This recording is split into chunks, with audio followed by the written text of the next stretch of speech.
बिस्मिल्लाहिर्रहमानिर्रहीम। अस्सलाम वालेकुम दोस्तों, इस वीडियो में हम बात करने जा रहे हैं ब्रिगेडियर फारूक बख्त अली के बारे में, जिसे आमतौर पर लोग कहते हैं FDA अली। ये वाहिद ब्रिगेडियर था जो इस्लामाबाद के ऊपर जनरल याया के खिलाफ पूरी की पूरी आर्टिलरी ब्रिगेड लेकर हमला करने आ रहा था। इसका वाहिद मकसद ये था कि जनरल याया रिजाइन करे, अगर नहीं करता तो पूरी की पूरी ब्रिगेड से इसके ऊपर हमला कर दूंगा। अब ये ब्रिगेडियर इतने इंपॉर्टेंट क्यों है और 71 के बाद इस ब्रिगेडियर का नाम इतना क्यों आता है और इस ब्रिगेडियर ने ऐसा कौन सा रोल प्ले किया था जिसके बाद जनरल याया को घुटने टेकने पड़े और जनरल याया ने रिजाइन कर दिया। ये सारी चीजें हम इस वीडियो में डिस्कस करेंगे। सबसे पहली चीज, ये एक नैरेटिव होने वाली है, कोई एनालिटिकल स्पीच नहीं होने वाली। ये एक नैरेटिव स्टोरी है जो मैं अपने नैरेटिव स्किल्स यूज करके बताने की कोशिश करूंगा। वैसे मेरे नैरेटिव स्किल्स काफी पुअर हैं। एनीवेज कोशिश करते हैं। सबसे पहले चलते हैं कि 1971 की वार शुरू होने से पहले ही जनरल याया को आखिर इस जंग में धक्का किसने दिया, जबकि जनरल याया को प्रेसिडेंट निक्सन ने भी कहा था कि तुम्हें जंग में नहीं जाना। हेनरी किसिंजर भी आकर कह के गए थे कि तुम्हें जंग में नहीं जाना। उसके बाद चाइनीज के पास से भी इसको मैसेज आ गया था कि जंग में नहीं जाना। लेकिन दो शख्स थे जिसने जनरल याया को धक्का दिया कि तुम्हें जंग में जाना है। सबसे पहले था CGS chief of general staff general गुल हसन और दूसरा था जुल्फकार अली भुट्टो। दोनों ने इसको धक्का दिया कि भाई तुम्हें जाना है और जंग लड़नी है। अब जनरल याया ने जंग शुरुआत होने से पहले CGS जो कि उस वक्त जनरल गुल हसन था और एयरफोर्स के chief air marshal Abdul Rahman, इन दोनों को चाइना भेजा इस विजिट के लिए कि अगर जंग शुरू हो जाए तो चाइना हमारी कितनी मदद कर सकता है। जब ये दोनों चाइना में लैंड हुए तो वहां पर जो जोन लाई था उसने चाइनीज की तरफ से सिंपल बात कह दी कि इस वक्त हम आपकी कोई भी मदद नहीं कर सकते, क्योंकि उस वक्त चाइना को कम्युनिस्ट सोवियत यूनियन से बड़ा खतरा था और वो एक पीक टाइम था जहां पर यह डिसाइड हो रहा था कि सोवियत कम्युनिस्ट जो ब्लॉक है वो चाइना के ऊपर हमला करने वाला है, वो मिसाइल से अटैक करने वाले और वो न्यूक्लियर बम्स भी इस्तेमाल करने वाले थे। तो चाइना की उस वक्त हालत ये थी कि वो सारे के सारे बंकरों में छुपे हुए थे। उन्होंने बड़े बड़े बंकर बनाए हुए थे, अपने शहर छोड़े हुए थे, जंगलों में रह रहे थे कि अगर न्यूक्लियर मिसाइल लगे तो हम बंकरों में छुप जाएंगे। तो जोन लाई ने और वहां की आर्मी ने तो ये हालत दिखा दी कि यार देखो हमारे साथ ये इतना बुरा हो रहा है, हम आपकी मदद कैसे कर सकेंगे। इसी तरह से इन दोनों को जब रियलिटी का पता चल गया कि चीनी हमारी मदद नहीं कर सकेंगे क्योंकि चीनियों को अपना मसला चल रहा है, फिर भी इन दोनों ने वापस आकर जनरल याया को एडवाइस किया कि आप जंग कर दे, चीनी हमारे साथ है, और चीनियों को कह दिया कि ये इन्फॉर्मेशन कॉन्फिडेंशियल रखो। अब इन दोनों को पता चल चुका था कि हम ये जंग जीत नहीं सकते। उसके बाद इन दोनों ने ये तैयारी कर ली कि इसके इल्जाम किसके ऊपर डाला जाएगा, इसका इल्जाम जनरल याया पर डाला जाएगा और कैसे डाला जाएगा, इसकी प्लानिंग करना शुरू कर दी। जुल्फकार अली भुट्टो को भी पता था कि ये जंग हम नहीं जीत सकते, फिर भी उसने एडवाइस कर दिया जनरल याया को कि जंग कर जाओ। वन वे और दी अदर जंग हुई, जंग पाकिस्तान हारा। उसके बाद क्या हुआ, अब जी जंग हारा भी पाकिस्तान कैसे, जो अब्दुल रहमान था एयर मार्शल था पाकिस्तानी एयरफोर्स का, इसने एयरफोर्स का इस्तेमाल ही नहीं किया। आप यकीन माने 65 की वार में जो एयरफोर्स ने, जो पाकिस्तानी एयरफोर्स ने कारनामे सर अंजाम दिए थे, जो रगड़े लगाए थे इंडियन एयरफोर्स को, मतलब इंडियन के पूरे ऑफेंसिव की ऐसी की तैसी फेर दी थी। 1971 में सिर्फ 5 साल के अंदर उसी एयरफोर्स ने कुछ भी नहीं किया। वजह क्या थी कि 1971 में हमारी एयरफोर्स कहां गुम थी, इसकी प्रॉपर इंक्वायरी तो नहीं हुई, कभी हुई भी तो उन्होंने जला दी GHQ में, कभी आपके सामने नहीं लाई। उस इंक्वायरी में अगर आता ना तो यही आता कि 1971 में एयरफोर्स को अब्दुल रहमान ने इस्तेमाल ही नहीं किया, उन्हें बल्कि पीछे ही रखा कि आप जाएंगी नहीं, आप लड़ेंगी नहीं, क्योंकि उसको पता था जनरल गुल हसन के साथ वो कॉन्स्पिरेसी कर चुका था कि ये जंग हमने हारनी है। प्रेसिडेंट निक्सन ने जब पूछा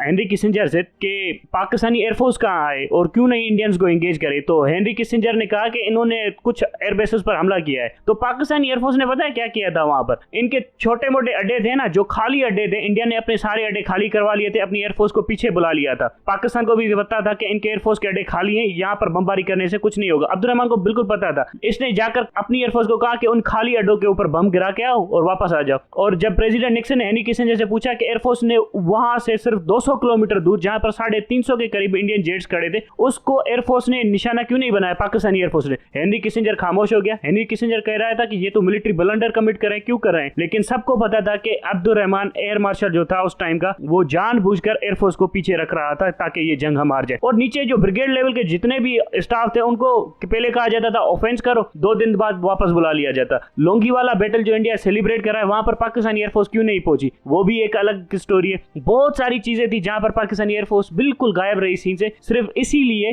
ताकि ये कॉन्स्पिरेसी सक्सेसफुल हो जाए और जनरल याया के गले में फटा डाला जाए। हालांकि जनरल याया भी निकम्मा था, शराबी था, वो भी एक अलग मसला है, उस पे वो बाद में आते। फिर अब आते हैं ब्रिगेडियर FD अली के ऊपर। जब ये सरेंडर हो गया 1971 का, ये सब कुछ हो गया, तो यहाँ पर भी न्यूज आई 19 दिसंबर को। लोअर स्टाफ जो था, जो मतलब आपके मेजर थे, कर्नल थे, ब्रिगेडियर थे, ये सब लोग पूछ रहे थे कि अपनी सीनियर लीडरशिप से कि ये क्या हुआ है कि ये जो तुम लोगों ने कर दिया है वगैरह। और उसके बाद ब्रिगेडियर FD अली, वो वाहिद ब्रिगेडियर था, वो एक आर्टिलरी ब्रिगेड को कमांड कर रहा था, अपने सीनियर के अंडर में कमांड में था। वहां पर उसने कहा कि मैं एज अ मोरल बंदा रिजाइन कर रहा हूँ कि ये जो कुछ भी हुआ ये हमारी वजह से हुआ है, हम रिजाइन करते हैं और जनरल याया को भी रिजाइन करना चाहिए। अब यहाँ पर एक और भी स्टोरी है कि गुल हसन और एफडी अली का आपस में लिंक था नहीं था, ये भी एक अलग कहानी है। और यहाँ पर ब्रिगेडियर एफडी अली ने जनरल याया का भी रेजिग्नेशन मांग लिया। अब हेडक्वार्टर में जब ये बात उसने अपने सीनियर से की तो सीनियर ने कहा कि तुम यू आर अंडर अरेस्ट, तुम ऐसे कैसे कर सकते हो। इसने सीनियर को ही गिरफ्तार कर लिया और लोकल सिपाही जो थे, जो जूनियर रैंक के सिपाही थे, वो सारे इसके साथ मिल गए ब्रिगेडियर एफडी अली के साथ और इसने हेडक्वार्टर को कंट्रोल में ले लिया, जो डिवीजन हेडक्वार्टर था। और उसके बाद कोरा सिग्नल्स के जो हेड था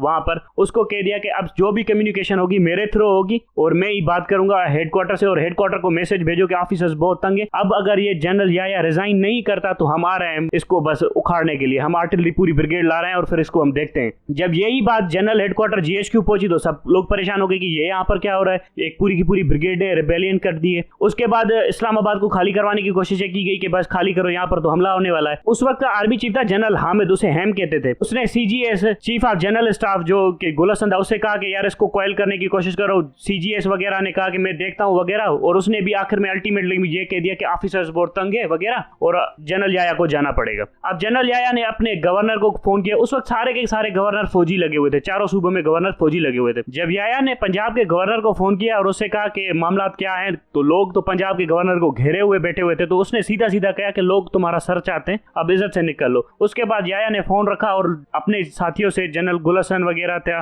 और जनरल हामिद था, उससे कहा कि भाई जेंटलमैन पार्टी इज ओवर, अब मैं रिजाइन कर रहा हूं। उसने रिजाइन कर दी। उसके बाद जनरल हामिद ने सोचा कि मेरी बारी आएगी, अब मैं बैठूंगा, मैं सदर बनूंगा वगैरह वगैरह। जब जनरल हामिद ऑडिटोरियम आया जीएचक्यू में अपने ऑफिसर से खिताब करने के लिए, तो वहां पर मेजर, कैप्टन, कर्नल, ब्रिगेडियर जितने भी ऑफिसर थे उन्होंने हुटिंग की, मतलब शाउटिंग की, और उसे कहा निकलो, भाड़ में जाओ, तुम भी जिम्मेदार हो, ये वो वगैरह। मतलब उसको टक्के की इज्जत नहीं दी। अब ये भी कहते हैं कि chief of general staff general गुल हसन ने ये सारा का सारा हुटिंग प्लान किया हुआ था और जनरल जियाउल हक भी जनरल गुल हसन के साथ मिला हुआ था और इन लोगों ने ये हुटिंग वगैरह प्लान की हुई थी। और उसके बाद मतलब है ना, उस जनरल हामिद ने भी रिजाइन कर दिया। अब बात आ गई कि बचता पीछे कौन है, जुल्फकार अली भुट्टो, एयर मार्शल अब्दुल रहमान, और उसके बाद बचता है chief of general staff general गुल हसन। अब जनरल गुल हसन और जनरल अब्दुल रहमान मिलकर जुल्फकार अली भुट्टो को बिठा देते और उसके बाद जुल्फकार अली भुट्टो आगे चलकर कैसे जनरल गुल हसन का पता करता है ये भी आप सबको पता है कि उसको अरेस्ट कर लेता है और उसको फिर हटा देता है। इसी तरह से Zulfikar Ali Bhutto chief civilian martial administrator बन जाता है, जनरल गुल हसन आर्मी चीफ बन जाता है और उसके बाद ये जो अपना अब्दुल रहमान एयर मार्शल की हैसियत से कंटिन्यू करता है। ये सब कुछ चल रहा था। लेकिन जो जनरल गुल हसन था उसको बड़ा मसला था कि 3-4 ऑफिसर थे, उनको भी इसको खड़काने थे जिनसे इनकी पर्सनल राइवलरी थी। जैसे इसने इन 3-4 ऑफिसर्स को हटाया तब ब्रिगेडियर अली को फिर पता चला कि यार ये अच्छे खासे ऑफिसर्स को हटा रहा है सिर्फ अपनी पर्सनल ग्रजेस की वजह से। फिर ब्रिगेडियर अली चढ़े, पिस्टल लेकर सीधे घुस गए गवर्नर पंजाब के हाउस में और उसको बताया कि जुल्फकार अली भुट्टो को बुलाओ और मैं इन्हें बात बताना चाहता हूं कि ये गुल हसन क्या कर रहा है। गुल हसन के इस बारे में सारी की सारी बातें बताई इन्होंने जुल्फकार अली भुट्टो को और उस वक्त के गवर्नर मुस्तफा खर को सारी की सारी बातें जनरल गुल हसन के बारे में ब्रिगेडियर एफडी अली ने बताई। और उसके बाद ब्रिगेडियर एफडी अली को अपनी कमांड से हटा दिया गया, उसे आर्टिलरी स्कूल में रखा गया और उसके बाद 1 साल के बाद उसे कहा गया कि आपको रिजाइन करवाया जा रहा है। और जनरल टिक्का खान ने उसे फोर्सफुली रिजाइन करवाया और वो रिजाइन करने के बाद चला गया, एक सिविलियन लाइफ बसर करने लगा। फिर एक अटक कॉन्स्पिरेसी हुई, उसमें जानबूझकर इस बेचारे का नाम डाल दिया गया और उसको सजा दिलवाई गई क्योंकि जुल्फकार अली भुट्टो को मतलब इसकी एटीट्यूड वगैरह नहीं पसंद था। हालांकि सबसे इंटेलिजेंट बंदा, इंटेलेक्चुअल जनरल जो था ये जनरल था, लेकिन जिसको फोर्सफुली रिजाइन करवाया गया और जिसके बारे में कहा जाता है कि जिसकी इंटेलिजेंट डेप्थ बहुत ज्यादा थी और उसको बाद में लाइफ इंप्रिजनमेंट दिलवाई गई और जुल्फकार अली भुट्टो तो इसका जानी दुश्मन बन गया। आयरनी देखिए, जब जुल्फकार अली भुट्टो ने इसका कोर्ट मार्शल करवाना था तो इसके ऊपर जो कोर्ट मार्शल की इंक्वायरी बैठी थी वो जो बंदा था वो जनरल जियाउल हक था। जनरल जियाउल हक ने इसको लाइफ इंप्रिजनमेंट दी और इसी कोर्ट मार्शल इंक्वायरी में एक मेजर बैठा था, वो मेजर उस्मानी था। जब इसको लाइफ इंप्रिजनमेंट मिली तो जुल्फकार अली भुट्टो ने लाइफ इंप्रिजनमेंट का बिल चेंज करवा दिया। पहले लाइफ इंप्रिजनमेंट का मतलब था 14 साल, उसको फिर life imprisonment, real life imprisonment कर दिया। और उसके बाद बहुत सारी मतलब मिलिट्री जो बंदा जनरल होता है उसकी जो पर्क्स एंड प्रिविलेजेस होती है एक प्रिजनर की हैसियत से वो भी खत्म कर दी। मतलब जुल्फकार अली भुट्टो को मतलब इसका एटीट्यूड ही पसंद नहीं था। फिर जब आयरनी देखिए, जब जनरल जिया ने इस बंदे पे इल्जाम लगाया कि इसने सिविलियन गवर्नमेंट का तख्ता उलटने की साजिश की है इसलिए इसको हमने कोर्ट मार्शल किया, फिर 2 साल बाद खुद ही जनरल जिया सिविलियन हुकूमत का तख्ता उलटता है और जुल्फकार अली भुट्टो को उसी जेल में बंद किया जाता है जिसमें ब्रिगेडियर एफडी अली था। ये आप देखें, और फिर जनरल जिया के दौर में इसको आजाद कर दिया जाता है और फिर ये यहाँ से चला जाता है कनाडा और कनाडा में अपनी बकाया जिंदगी बसर करता है। 2020 या 21 में इस फरवरी में इसकी डेथ की खबर आई थी कनाडा में। अब आप ये देखिए कि पाकिस्तानी जनरल्स कर क्या रहे थे उस टाइम पे। हमें बहुत मतलब है ना मायूसी होती है कि हमें बताया जाता है कि टेक्टिकल अवेलेबल ऑप्शंस नहीं थे, आर्टिलरी नहीं थी, ये नहीं था, घेरा नहीं था। ये जो सियासत हो रही थी अंदर जीएचक्यू के अंदर, इसके नतायज हमने देखे थे कतर में। फिर भी इसको कवर अप कर दिया जाता है कि हमें नहीं बताया जाता। पॉलिटिक्स कितनी खतरनाक चीज है, अगर जनरल आपस में ही लड़ते फिरेंगे तो फिर दुश्मनों से क्या खाक लड़ेंगे। यही काम हमारे साथ 1965 में हुआ था। 65 के दौरान जनरल अख्तर मलिक को हटाने के लिए जनरल याया को लगाया गया और जनरल याया जनरल मूसा का खास था। एक दूसरे को क्रेडिट देने के चक्कर में हमने पूरी जंग हवा दी, कश्मीर हासिल नहीं कर सके। यहाँ पर भी इन जनरलों के चक्कर में, इनकी आपस की पॉलिटिक्स के चक्कर में हमने फिर से एक और 71 का सानिया करवा दिया। और यही जनरलों का सिलसिला बंद नहीं होता। फिर मुशर्रफ के टाइम में भी 3-4 जनरल आपस में लड़ पड़े थे। जनरल महमूद और मुशर्रफ का झगड़ा देख लें, जनरल तारिक परवेज और मुशर्रफ का झगड़ा देख लें, और भी बहुत सारे जनरल है जिनका आपस में झगड़ा है। इस वक्त 2022 में ज्वाइंट चीफ ऑफ स्टाफ जो था जनरल, उसका और जनरल बाजवा का झगड़ा देख लें। ये सब लोग आपस में लड़ते फिर हैं। भाई तुम लोगों को काम करना है पाकिस्तान के लिए या आपस में ये एक दूसरे से स्कोर सेटल करना है? अब जब ये एक दूसरे से स्कोर सेटल करते रहते हैं तो फिर पाकिस्तान की तो धज्जियां उड़ती रहती हैं। ये स्टोरी आपको बताने का मकसद ये था कि इंटरनल पॉलिटिक्स भी जीएचक्यू की होती है, इस पे भी नजर रखनी चाहिए। Thank you very much.